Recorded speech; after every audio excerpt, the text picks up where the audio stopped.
আচ্ছা, যারা ইসলাম গ্রহণ করবে কোন শর্তের বিনিময় না বিনা শর্তে?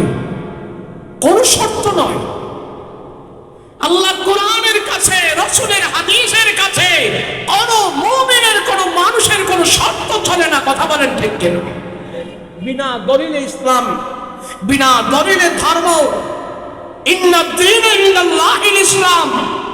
পৃথিবীর বুকে যত মন্ত্র, তন্ত্র, ধর্ম, যত মত আছে, সব কিছু আল্লাহর কাছে, এগুলি সব ভ্রান্ত। আল্লাহ বলেন আমার কাছে নিশ্চয়ই ইন্নাদ দীনা ইনদাল্লাহিল ইসলাম, মনোনীত একমাত্র ধর্মই হলো ইসলাম। কথা বলেন ঠিক কিনা? ইসলামের সাথে যার সম্পর্ক, আমাদের হবে তার সাথে সম্পর্ক। কথা বলেন ঠিক কিনা? আল্লাহ পাক আমাদেরকে আমাদের এই ছোট্ট হায়াতের, এই হায়াতের জিন্দেগিতে আল্লাহ যেন ইসলামের সাথে ঈমান ও আমল নিয়ে যেন আমরা কবর পর্যন্ত যেতে পারি, আল্লাহ আমাদের সেই তৌফিক দান করেন। সকলে বলুন আল্লাহুম্মা আমিন।